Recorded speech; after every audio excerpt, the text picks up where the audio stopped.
It's the Eddy Corns podcast, where today we're doing a bit of a stock report. As you know, if you've been a fan of the podcast for a while, we love a good gimmick on this podcast. So we're getting closer and closer to the AFL season. Me and Ned Holland, who is the mastermind behind many of Channel 7's Instagram, Twitter, Facebook accounts, social media platforms, particularly 7AFL, is joining me. And we are going to reveal who we are buying in 2026, who we are selling in 2026, and who we are holding in 2026. This is a fun podcast. And if you enjoy it, make sure you leave a like on YouTube, leave a review on Apple and Spotify, and subscribe on both the audio platforms and on YouTube. We're trying to get to 500 subscribers before the end of February. If you enjoy the podcast, just subscribe. We appreciate all your support. Thank you for listening.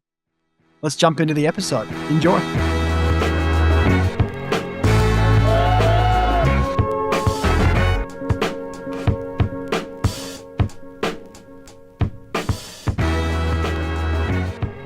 All right, I'm pumped for this. It's long overdue.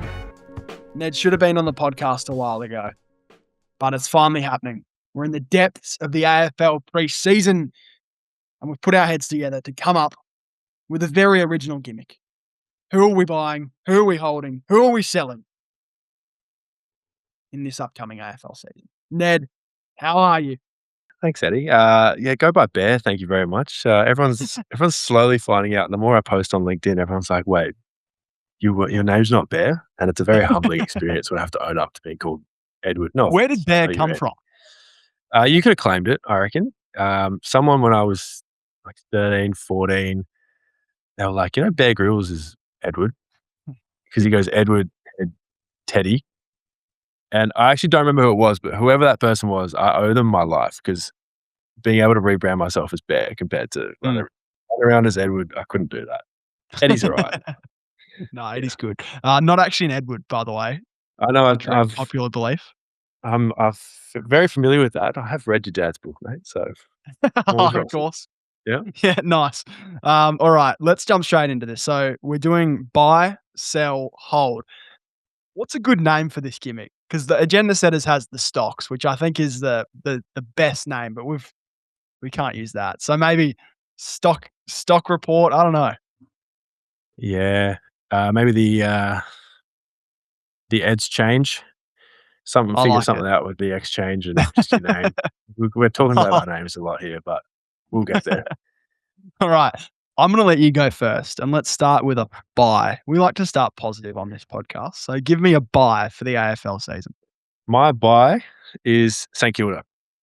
So I'm very excited by them this year. Everyone's very eager to bet against the Saints, but I'm all in. It's just a fun time. They've done something different. They've switched it up. They've avoided compromised drafts. North Melbourne keeps going back to the draft, and we've seen where they are. So they've avoided that, and hopefully, for their sake, they get to reap the rewards. Bringing in some big names. I love TDK. I know he's going to have an interrupted start. He's had an interrupted preseason. TDK, Sam Flanders, Liam Ryan, Jack Silvani. You can't. I did say this about Essendon a few years ago, but I was like, you can't bring in players and fill in the gaps and not improve. And then Essendon didn't improve. But I have that feeling about St Kilda. I'm not saying, or maybe I will say, every year there's a team that missed finals and they jump into the top four. I know you're saying it's Sydney because you think they're going to win the flag. Yeah. But I think St Kilda finishes top four in 2026. Wow. What do you think is a realistic expectation for the Saints then? What's a pass mark for them this year with everything that's happened during the off-season, the pressure on Ross Lyon? What's a pass mark? I was going to say, if they don't play finals, I think that's it for Ross, right? Okay. I agree. They've gone all in, and they'd want to make finals. They get top 8. They'd obviously want to win a final. Yeah, top 8, top 10 these days. Okay, win a final because it's top 10. Do you count wildcard? We won't touch on it today, but we won't go in depth. But do you count wildcard round as a final? No, I agree with what you said in your previous pod though, that Yeah. you said you think Andrew John will back over his quote a little bit, and Yeah. I agree. I reckon midway through the year, maybe if Essendon's sitting 9th or 10th, he'll go, oh, hang on, guys. But I think that's right. But also just on St Kilda, I mean, when I first saw the fixture, I had it all ready in my drafts, and once it launched, because their last interstate game is round 13. So, and they finished last year strong. So if they get that same momentum, like it could start from round 13 onwards.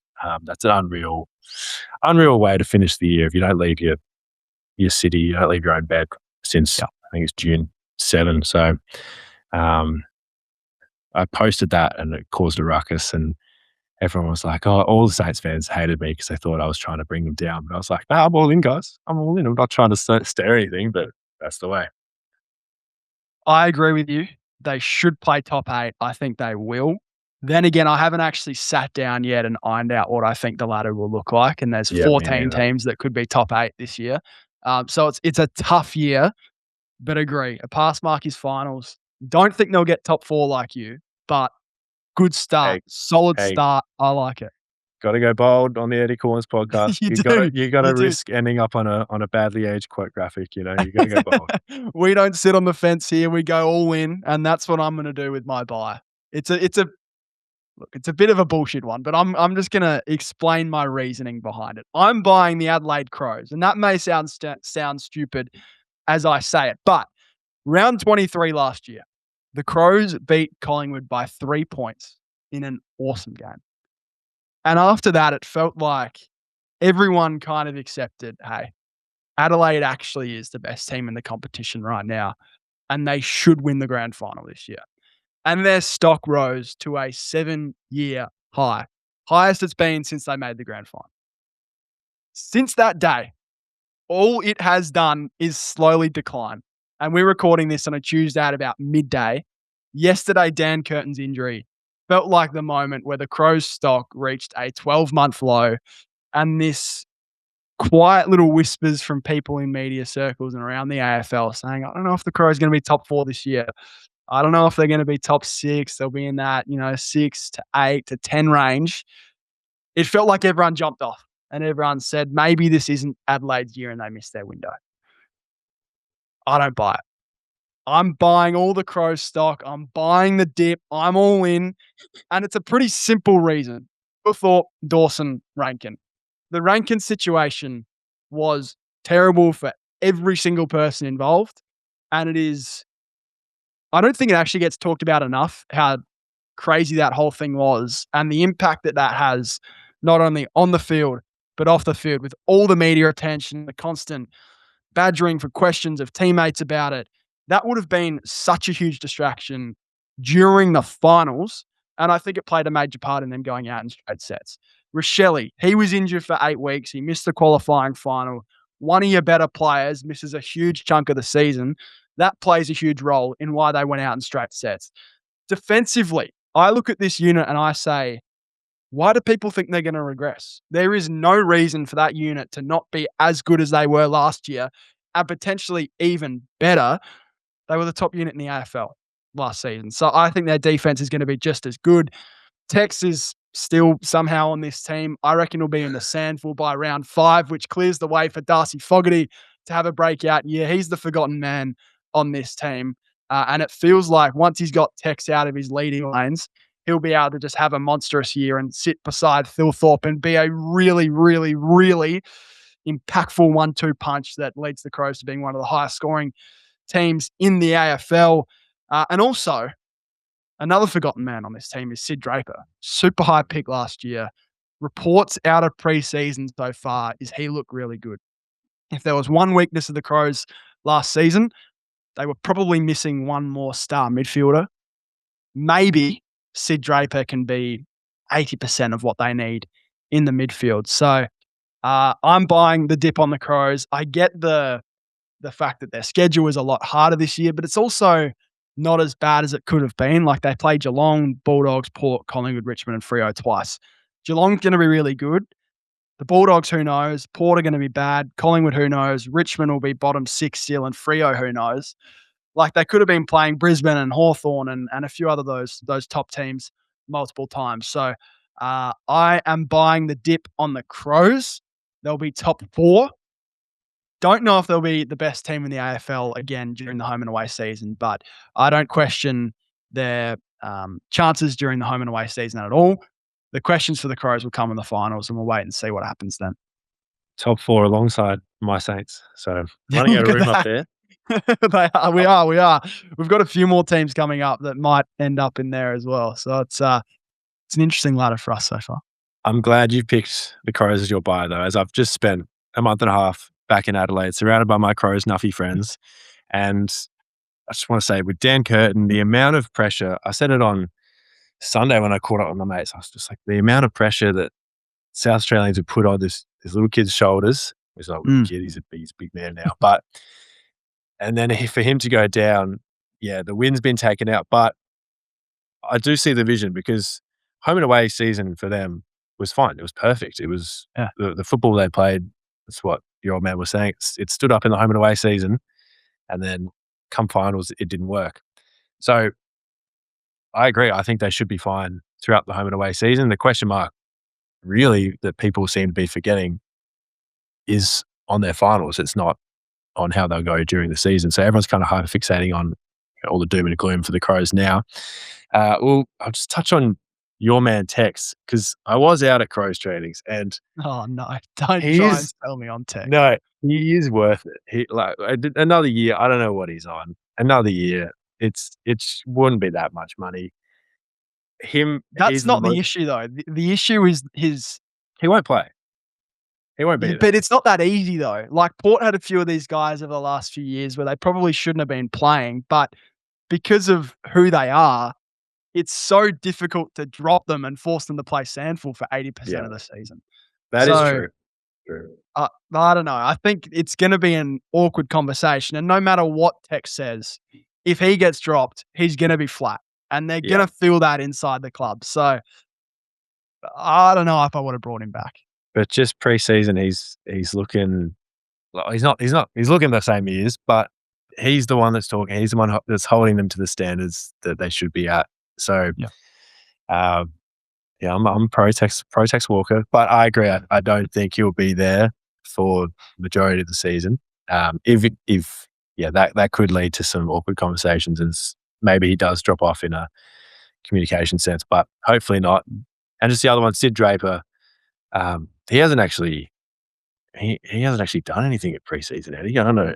Well, I don't know what you saw, but from some of the Adelaide beat reporters, he's been running laps all summer.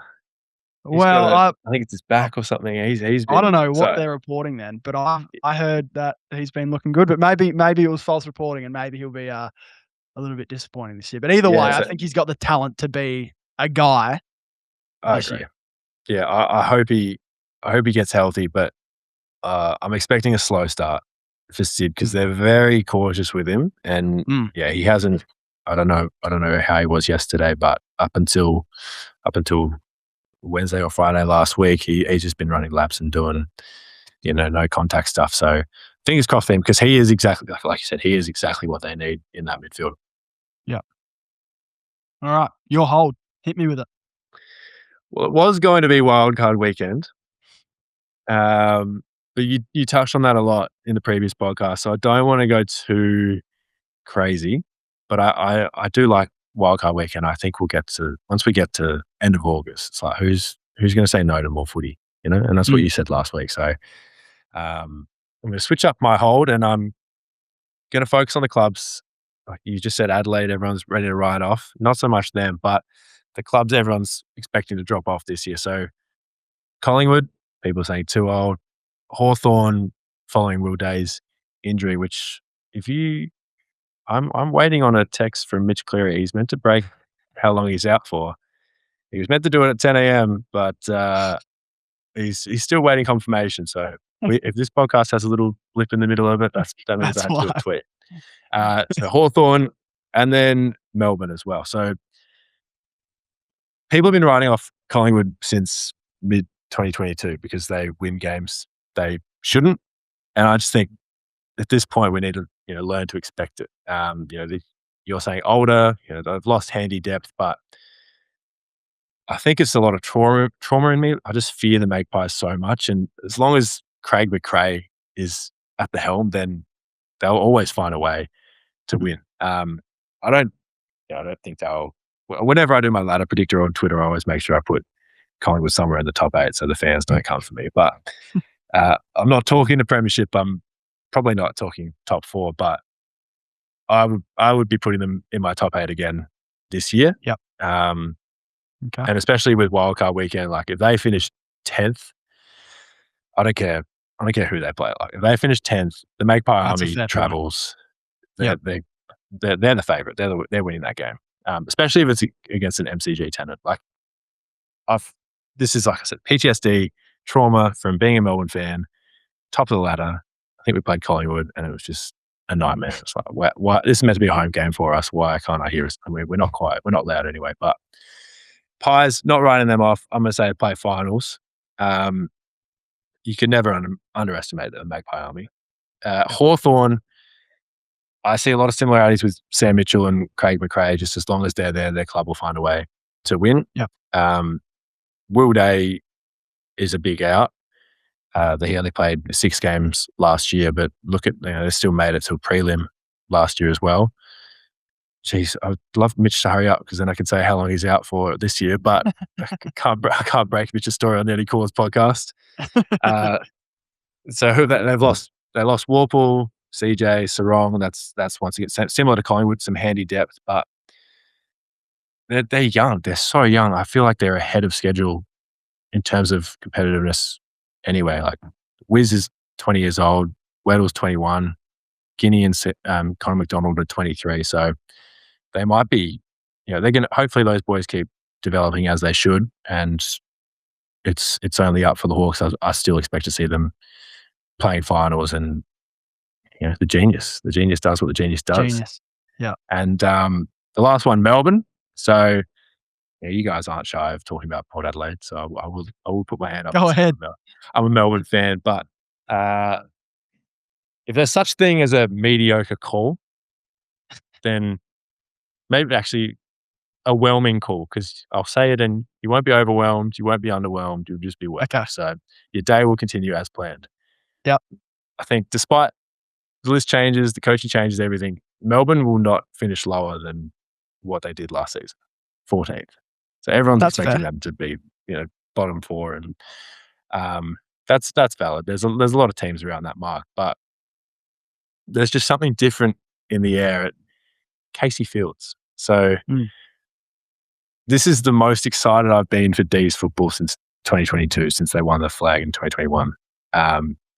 They won't play finals, but I don't think they would have played finals with Clary and Track on their list this year anyway. I mean, they didn't last year, and I don't know. I think that's the thing. Like, it's you're not really losing pace. You're getting, and not as in physical pace, but you're just not losing spots. You got Clary, Track out the door, but instead we get a midfield of, well, either hopefully one of Jack Viney or Jack Steele. We'll have to figure out how that goes. But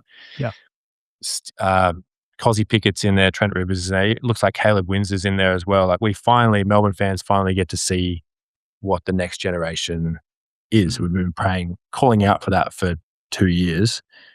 And I was seat 1A and wanting Goodwin gone a little early. Actually, Kane was seat 1A. I was next to him with seat 1B. I wanted him gone a little earlier than he should have, because it was just the same thing over and over. And this year at Melbourne, they're finally doing things differently. We get a glimpse of the future and bring it on. So holding Collingwood, Hawthorn to Melbourne, and maybe I'll throw in Port. I think Port. You're saying they could finish bottom, but I like Port Adelaide. They get a lot of people back, but Collingwood, Hawthorn, Melbourne. Disagree on Collingwood, but I've spoken about it a fair bit, and I don't just want to repeat what Dad said. So I disagree.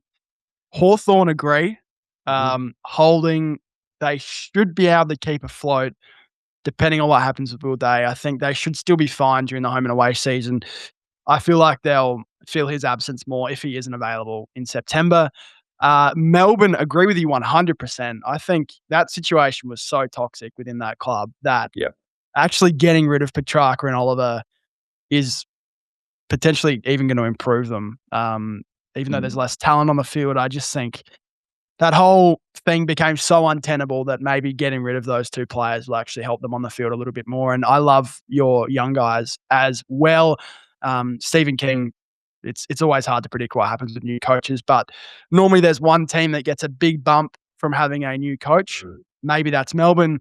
Port Adelaide, same thing as Collingwood. I've spoken about it a lot. I think they're going to be terrible. But if you were making the case for Port, their schedule is just the easiest thing I've probably ever seen. Like, it's the easiest Port schedule of my life ever.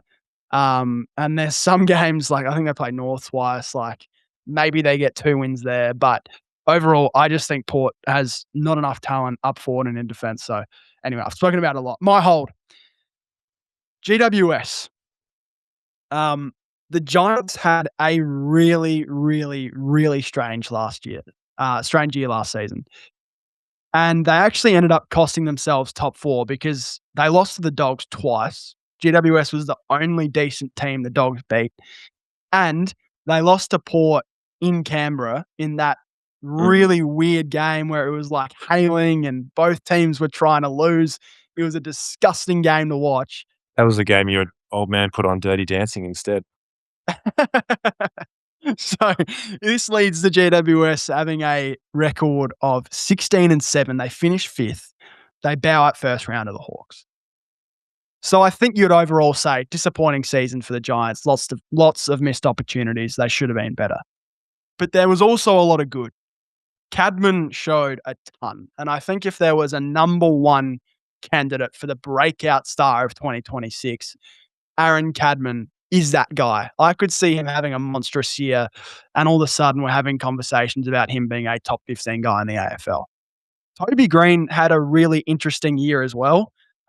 He kind of completely evolved how he plays, understood his age, did a similar thing to what Dangerfield did, but became this low possession, high impact guy that could have 10-minute bursts that completely change the game. And I think that's a role that's really, really interesting for him going forward. And I think suits where he's at in his career perfectly. And then the wild card is Clayton Oliver. It could either go really, really, really well because GWS's biggest weakness last season was they didn't have a big body midfielder. If it works, it could completely change the entire season. Like, GWS could be a top 4 lock.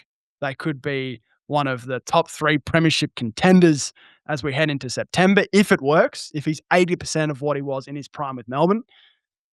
If it doesn't work, it could get really, really, really ugly. And Clayton has been a guy who you just cannot predict what his behaviour is going to be week in, week out. If that continues with the Giants, it could go ahead and destroy their season. So it's a very high risk, high reward hold. I already had a lot of GWS stock from basically since Adam Kingsley took over. So I'm going to hold it. I'm actually leaning towards it probably not working as well as it could. Okay. But I've just got too much capital for me not to have to take the risk. And if it doesn't work, it's going to kill me. But if it does work, the upside's going to be crazy. So GWS is my hold. I'm excited for Clayton Oliver's 2026. I Same. think away from the noise, being up in Sydney could do wonders for him. You said it's high risk, high reward. I mean, what was it, a 3rd rounder? Was it a next year 3rd rounder or this year? Anyway.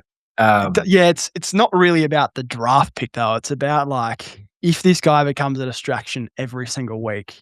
GWS doesn't feel like a team that has enough talent in the midfield to be able to kind of deal with that. You know, like they need Oliver to work. You don't think they could put him to the VFL? Well, they could, but is Clayton going to deal with that in a mature way? Probably not. Like, we're just in the same situation we're in with Melbourne on a different team. Yeah, that is the risk, I guess. In my head, I like to think that this is a bit of a wake-up call for him, and You'd hope so. Yeah, and if he, if he isn't finding form or if he's having an issue, then VFL and he'll fix it. But yeah, I guess that is the risk part. Hopefully for his sake, and my keeper league sake, he gets it all sorted. But yeah, I don't mind that. And if I tell any of my friends that I went on the Eddy Corns podcast, and you were the one hyping up Aaron Cabman, jeez, I they'd be know. shocked. You are his number one fan. I'll give you credit for that. Like, you've been on him for ages. There was that moment in like round 3 where I think he had a really bad game early in the year. It was around that time. And everyone said like, bust. What are GWS doing playing this guy? And then he just skyrocketed the rest of the season, and you never gave up. So I'll give you credit for that.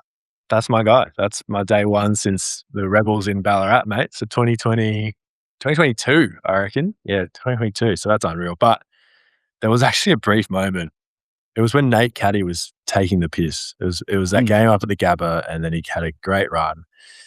And I did put out a tweet. I was like, Nate Caddy makes me nervous about Aaron Cabot. And that's all I'll say. That was my tweet. And then the Rebels coordinator replied to my tweet and she was like, you take that back right now. And I was like, okay, I'm sorry. And then a couple of weeks later, he kicked 5 against Brisbane and then 5 against Geelong. So yeah, I hope everyone accepts that Cabot is him this year. I think they'll find out. I think he's going to have a breakout season. What's your sell?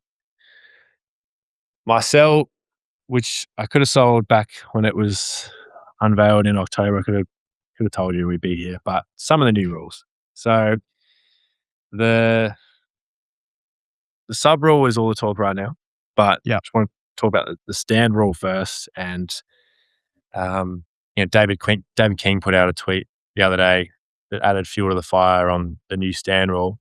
It's just, if you're in the protected area, if you're in the marking contest and you're in that 5 meter protected area, you can't drop outside 5 anymore. You just got to stand there. If there's a marking contest with 5 people, God knows what happens. But yeah, we know how it's gone so far with the stand rule. And I just think the first month or even 2 months, it's going to be unbearable. There's going to be that many 50-meter penalties from umpire calling one player to stand, but this guy thinks he's standing, and then who knows what will happen. But it's already over officiated, the stand rule. I don't mind it. I don't mind the stand rule, but I just wish there was a little bit of common sense with it, and I pray that there is some common sense with this new interpretation at the start of the season. If you have anything you want to say about that, jump in right now. So just to clarify, let's say there's a kick out, ball goes to the contest that is always formed when you kick down the line or whatever, from a kick out, whatever. The ruckman takes a contested mark in a pack of like 8 people. Does every person on the opposing team that was within 5 meters of that mark have to stand? I'm going to say it's please just be one person. It has to be one person. Because that actually could become like a part of the game now, where you want a ruckman who can mark overhead in those contests down the line. Because if you've got, you're outnumbering the players that can move on the ground by like 4 different people, that becomes such a huge advantage. If you are within 5 meters of a mark or free kick when it is paid, in the protected area, you will be required to stand and can no longer reverse to being outside 5. Let's, for common sense sake, assume it's one person. Still, they're gonna, like, what do you do if it's a pack? Who stands? Who goes?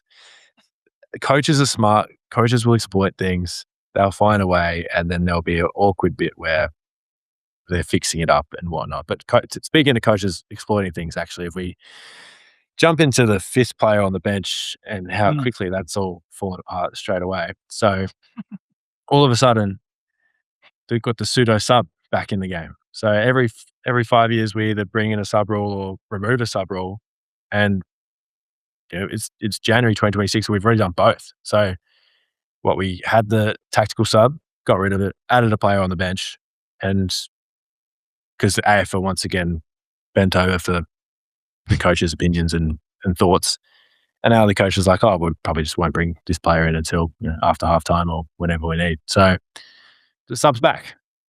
And it's nightmare for fantasy coach as well, because at least you used to know who the sub was an hour before the game. But now Eddie Corns might be sitting on the bench until the third quarter, and we won't know until the game starts. So there were a few occasions last year where the coaches got what they wanted, and it's like the AFL just needs to stand up and stick to their guns. And this is another example. They've got 5 on the bench, which I'm not to be Unk status, but it's best 22 in my head. It's forever going to be best 22. Okay. And now it's actually best 23. You can't even say it's best 22 and a half or whatever. But yeah, we're back to a tactical sub basically. After all that talk and whining from the coaches, and now here we are in January. And I don't think people realize, but we're back to a sub rule. I hate this entire discussion. Like, I just am so sick of the fucking sub and the 5 men on the bench and all that comes with it. I don't know. I obviously, like, I get it with injuries and whatever, but luck is just a part of sport, and sometimes injuries happen and there's not a lot you can do about it. Like, if we're going to do this, why not just go back to 4 on the bench, and it is what it is.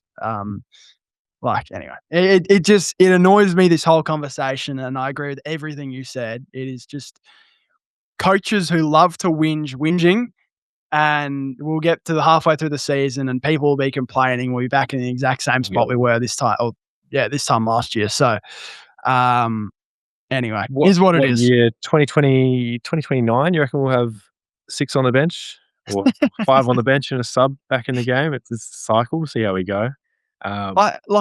There is an argument to be said, like, the game's faster than it ever has been. So it's great to be constantly rotating people through. And that's fine if that's actually how it was going to be used. But if the report that these coaches are saying, no, we're just going to sit someone on the bench for a half anyway, what's the point? So I don't know. It seems to me like, obviously I'm not an AFL coach and haven't been in the system.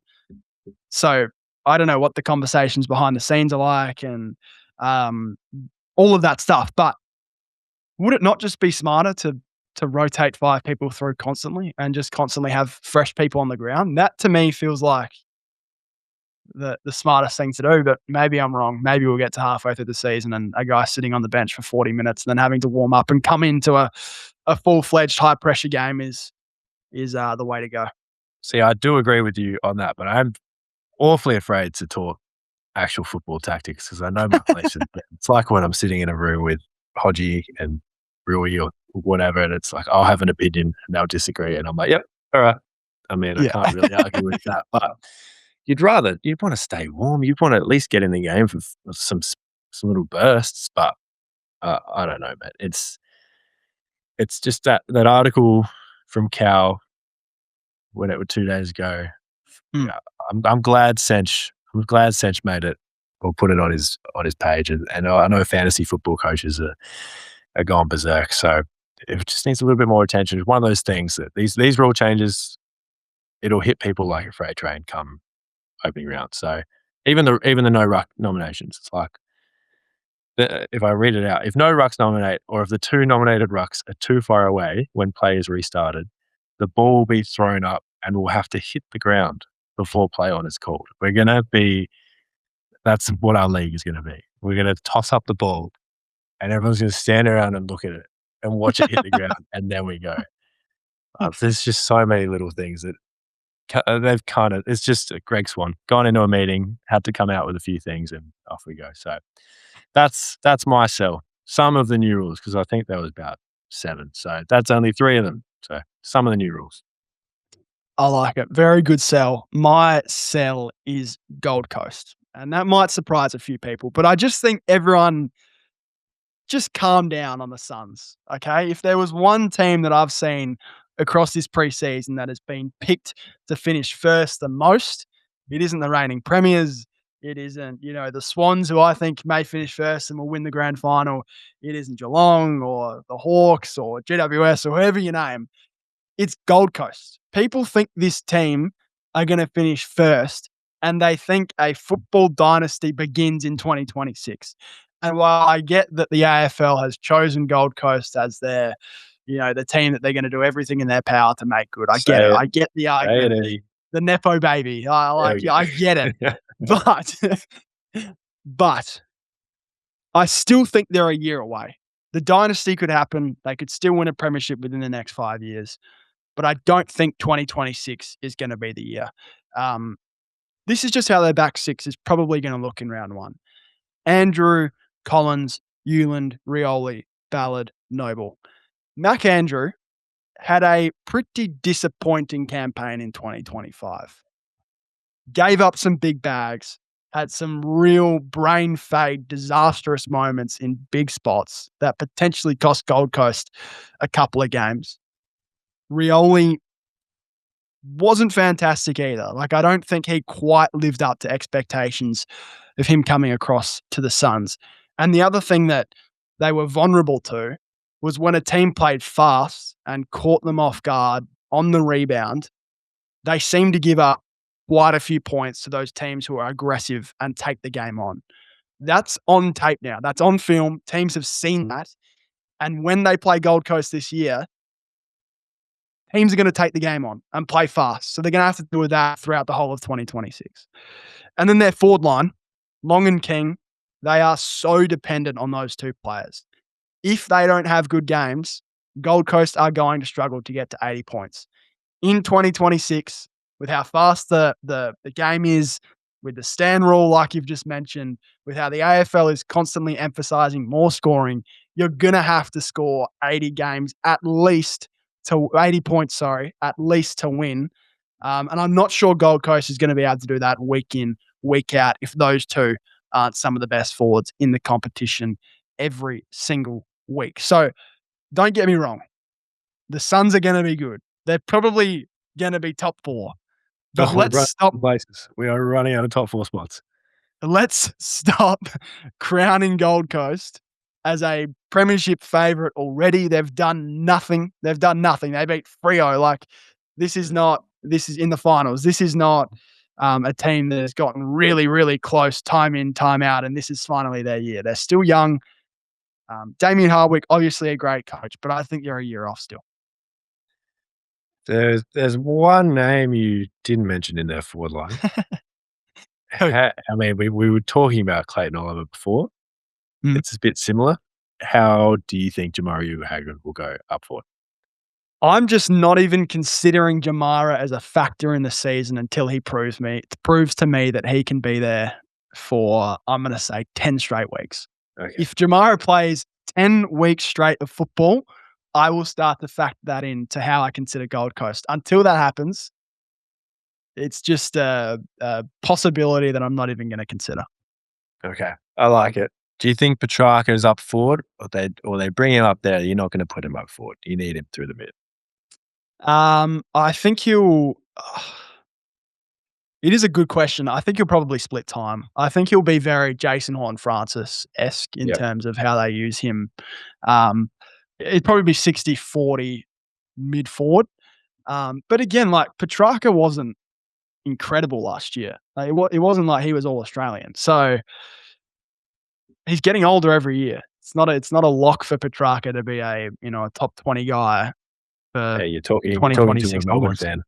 I'm aware, but I think you're right with the Suns. I don't mind it because a lot of people are getting excited about the kids as well. The Nepo babies, like Lombard, and I get I get that as well.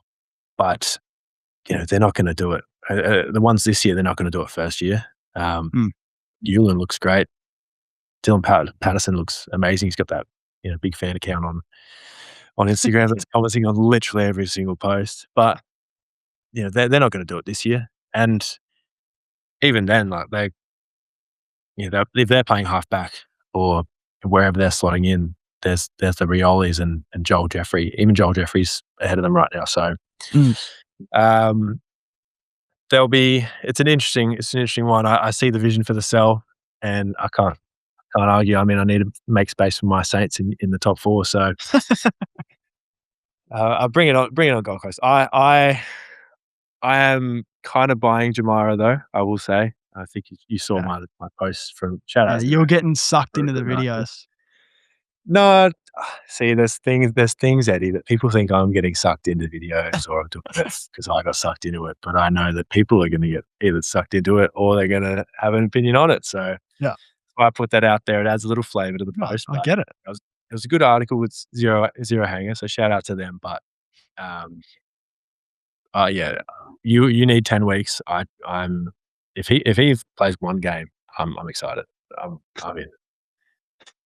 Yeah, I don't know. Jamara just has so much ground to make up, Yeah. that I just can't buy into it at the moment. But anyway, you mentioned the fan accounts there. This is a question without notice, so it's a bit unfair.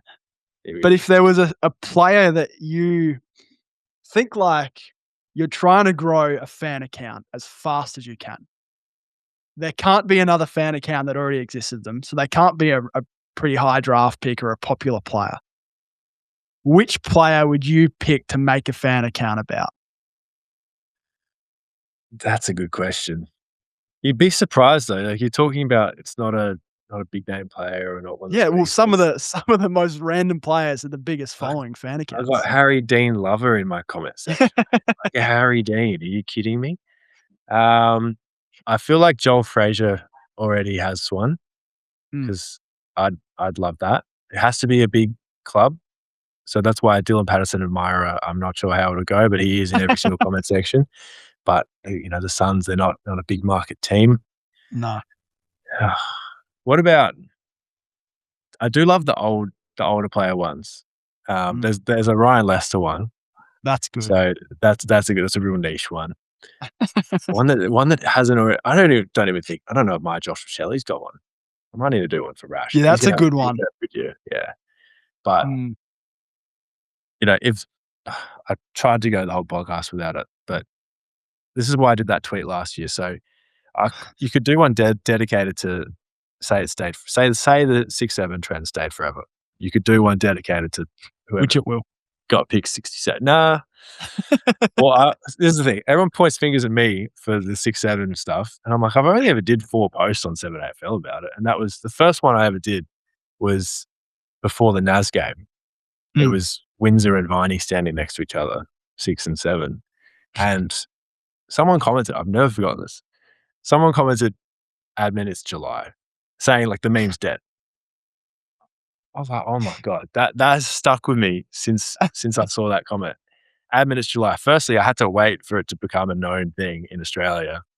So I was waiting like 3 months because if I did it and no one knew what it was, it's like, what is Mm, this? mm. It's July. The meme's dead, mate. Here we are, January. It's still. I thought cricket season would kill it because the amount of 6s and 7s that get thrown around. But I think tennis surely with your sets. Yeah, true. But sorry, whoever commented that, mate, they're my number one. Worst Number take. one rival. Worst take. Worst take of Worst take. 2025. But I'll lock in Josh Shelley to answer your question. I'm gonna lock in. I don't think he has a fan account. He's a good egg, despite All right. the beard and before the semi-final. Eddie's shaking his head. Oh, man. That was if you Can listen to the Eddie can Corns. you give insight onto the stitch up you gave me for that? What did I do? Oh, I Talk said, people through the process.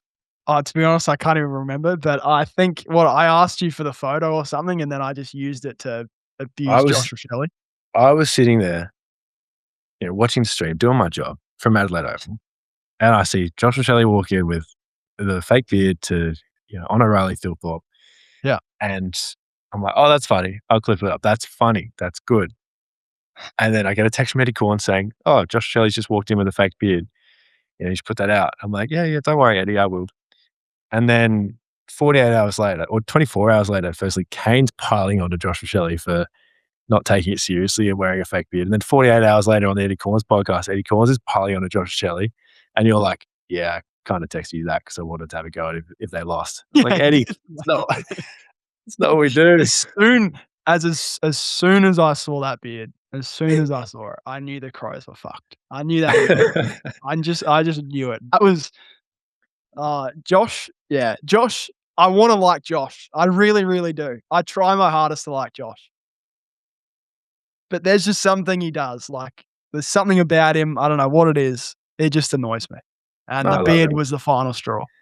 I love him. He's going to have he's had an interrupted preseason as well, but He has. I think he's back training with contact, but he's going to have a good year. I'm very excited for Josh Shelley, especially if there's midfield minutes to be gained now. So Rankin or Shelley hopefully roll through. But they say that every year, though, with Josh, that he'll get They some do. midfield minutes. And he never does. But fingers crossed for him. Fingers crossed, I can post about him and Eddy won't use it as a receipt 48 hours later. So, All right. Thank you. No, pleasure, mate. Pleasure. I'll be here. We'll get one done in person as well. We're both sitting here in Melbourne. We're doing it over Zoom, but hey, that's the future. Yeah. All right. Thank you. Go Saints.